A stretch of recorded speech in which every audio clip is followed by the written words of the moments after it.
Ciao e benvenuti da Baglietto alla Spezia. Baglietto è un cantiere italiano fondato nel 1854 che pone al centro della sua produzione l'innovazione, rispettando gli stilemi della sua tradizione. È tra i cantieri che hanno costruito le barche più belle del mondo nei suoi 170 anni di storia. Con questo video vi porterò alla scoperta di una nautica sempre più sostenibile e green, in cui Baglietto come costruttore di yacht e Irrina come ente di classificazione sono parte attiva e proattiva di questo processo di trasformazione energetica. Irrina è un ente di classificazione che nasce nel 1861 in Italia con l'obiettivo di migliorare la sicurezza in mare attraverso la certificazione delle navi. Con il passare degli anni si è evoluto espandendo i propri servizi oltre il settore marittimo. Oggi ho l'opportunità di approfondire questi temi conversando con l'amministratore delegato di Baglietto, Diego Michele De Prati, e con l'amministratore delegato di Irrina Services, Paolo Moretti, che stanno lavorando in sinergia al progetto B0 di Baglietto. Il progetto B0 segna infatti l'impegno forte e deciso del cantiere al raggiungimento dello zero emissioni per i suoi yacht e in questo percorso sta lavorando a stretto contatto con Irrina, che ha un ruolo cruciale nella definizione degli standard di sicurezza che sono essenziali per l'applicazione di nuove soluzioni tecnologiche a bordo di questi bellissimi yacht. Tutti gli impianti che gestiscono fuel cell innovativi devono essere certificati. Nel caso della decarbonizzazione in ambito nautico, tutte le normative che sono state messe in campo sia dalla IMO, l'International Maritime Organization, che le norme europee, non si applicano agli yacht. Non essendoci quindi una normativa specifica per le nuove soluzioni tecnologiche a bordo degli yacht, si prendono in prestito le normative dallo shipping e si adattano alla nautica attraverso il metodo del risk assessment, ovvero l'analisi del rischio che viene elaborata da Irrina. Buongiorno Benedetta, Buongiorno, benvenuta a buongiorno, bordo. Diego, grazie benvenuta. mille. Ciao Benedetta. Buongiorno Paolo. Buongiorno. Bene, benvenuta sul nostro nuovo 52 metri allora. Grazie mille. Mm? Innanzitutto veramente grazie per averci accolto su questo meraviglioso Baglietto T52 Un piacere. che è piaciuto moltissimo al vostro pubblico di riferimento. Assolutamente, penso che questa è la prima di 9 barche che abbiamo già in costruzione, di cui 4 saranno consegnate quest'anno, quindi un prodotto di successo, siamo molto contenti. E questa è la prima ibrida. Ne avremo 2 nella serie ibrida, prevediamo già una terza. Una caratteristica che piace molto. Assolutamente. Ok. Non resta che vederla. Esatto. Wow. Diciamo, la timoneria abbiamo voluto dare anche un tocco un po', diciamo così, aeronautico, spaziale a questa timoneria. Quindi come vedi abbiamo questa console centrale, è sparita la vecchia ruota a caviglie degli antichi velieri delle vecchie barche, quindi oggi è tutta una gestione con tiller e joystick.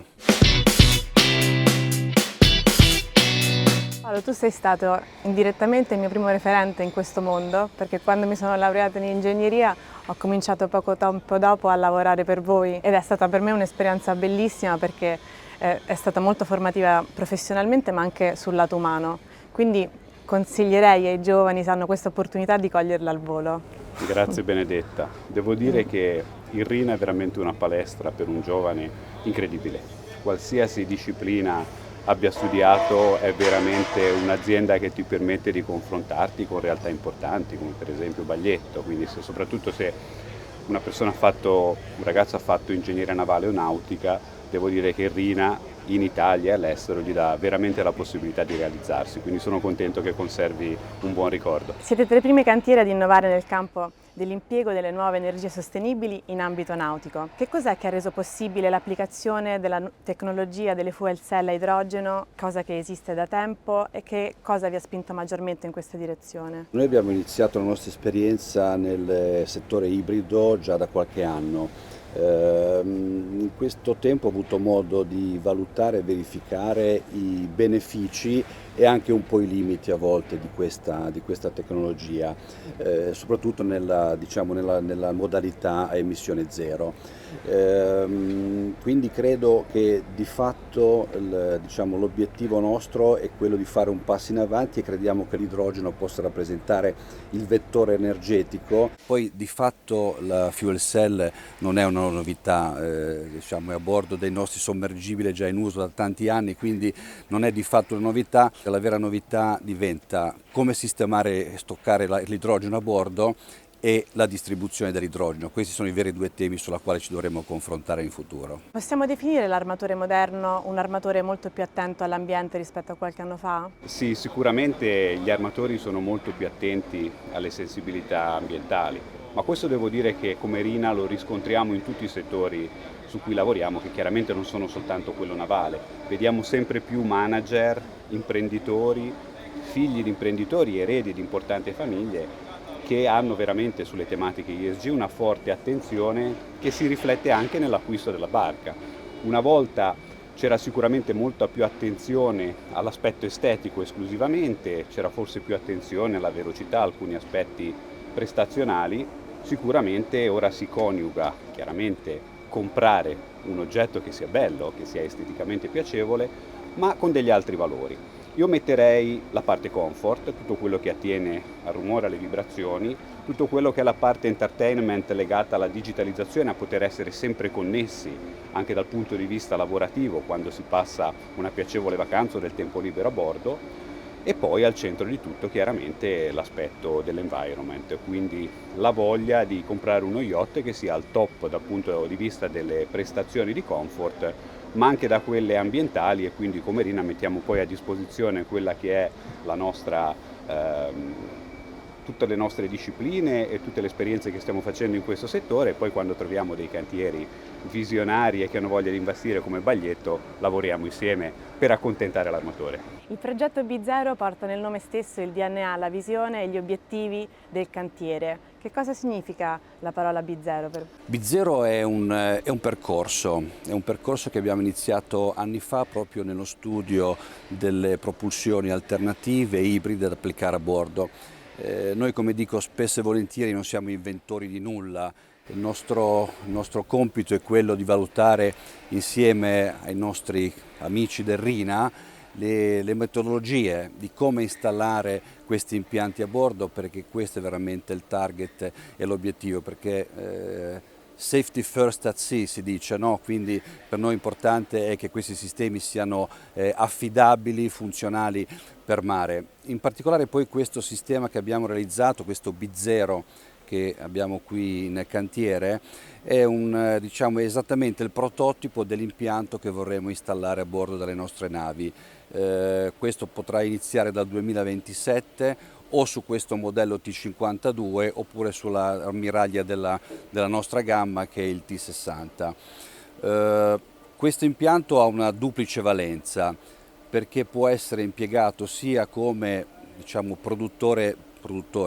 generatore di idrogeno per accumulare energia, può fungere anche da distributore di idrogeno, ma soprattutto può anche cooperare alla produzione di energia che può essere immessa nella rete del cantiere per cooperare alla produzione delle barche. Perché ti faccio un esempio: abbiamo fatto uno studio e la produzione dello yacht necessita di una quantità di energia pari a 700 megawattora.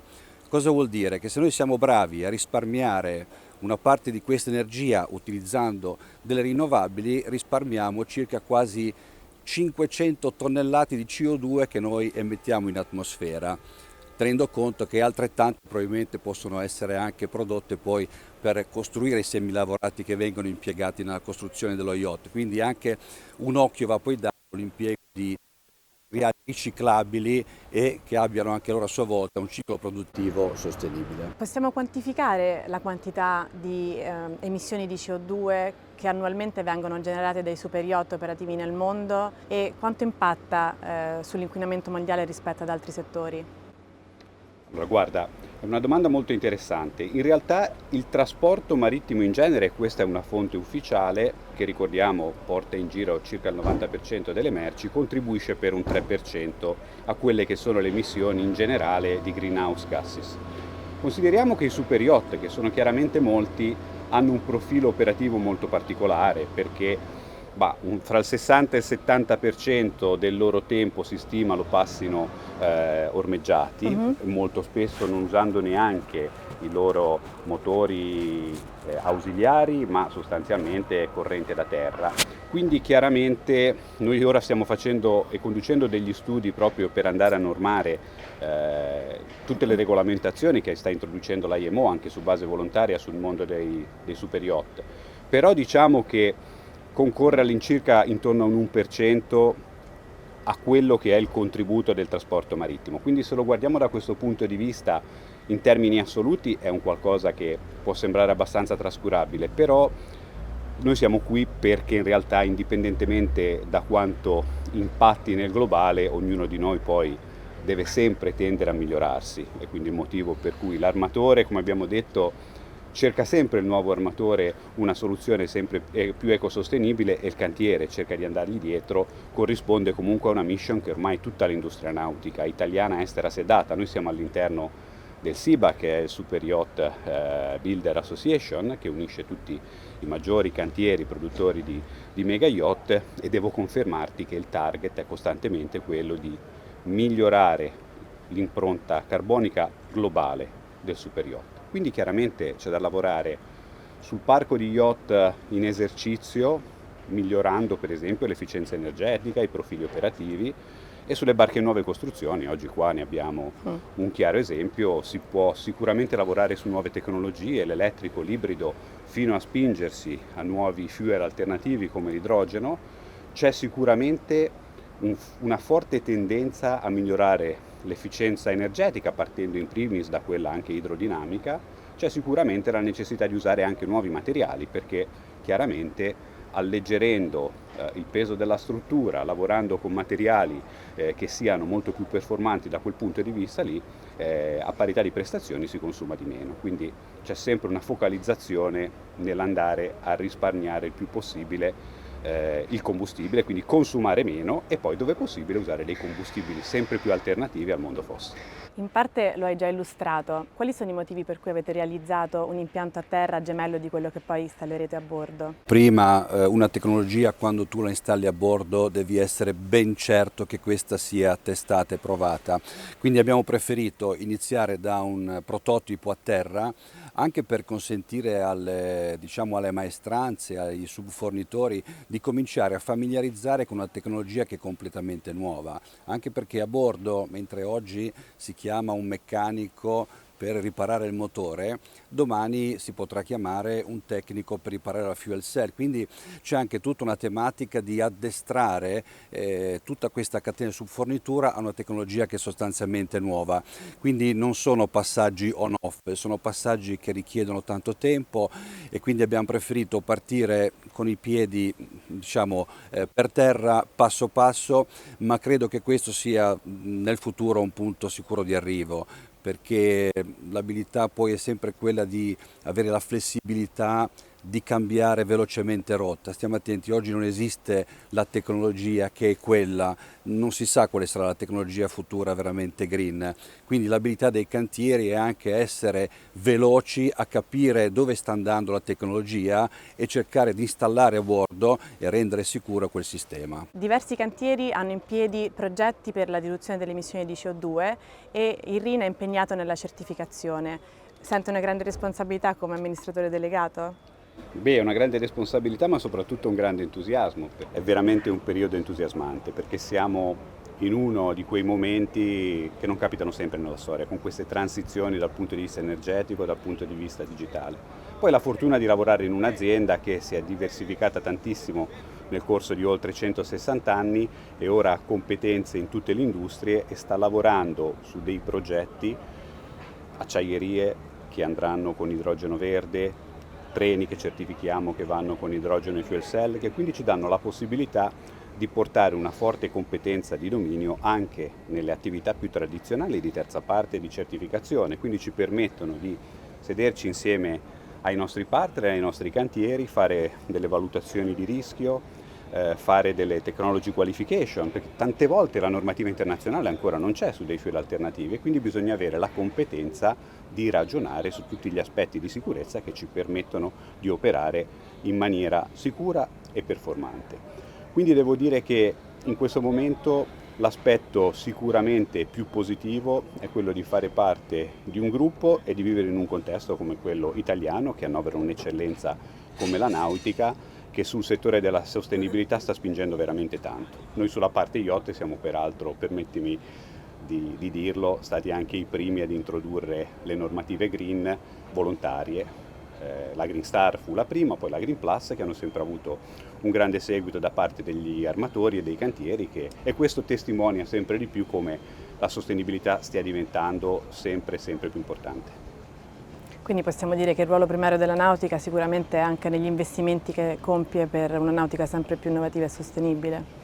Assolutamente, io penso che veramente sarà una palestra in cui ancora prima che in altri settori vedremo realizzare delle importanti innovazioni dal punto di vista anche della transizione energetica. Paolo, mi permetto di inserirmi perché voglio dirti che comunque ho avuto l'onore di costruire la prima barca, primo yacht Green Star in Italia con Irrina, quindi questo per me è stato un orgoglio veramente avere questa opportunità. La prima Green Star, hai ragione.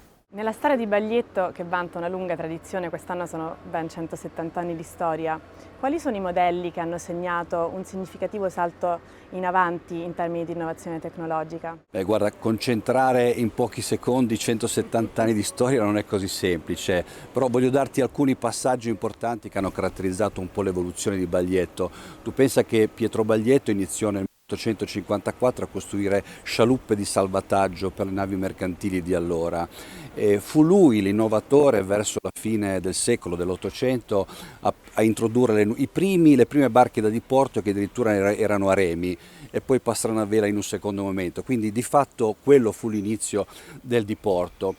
Passaggi successivi importanti furono nel periodo bellico, quando comunque anche durante gli anni 30 nel settore della motonautica fummo pionieri perché raggiungemmo il primo record di velocità con la motobarca Asso 150 km/h, quindi per il tempo era una velocità impensabile, ma altri passi importanti furono fatti poi successivamente quando si passò alla costruzione con il compensato leggero anziché il legname, quindi barche molto più leggere, svolta definitiva ancora nel 75 con l'avvento dell'alluminio, quindi ecco tutti i passaggi dove Baglietto è stato un po' sempre precursore.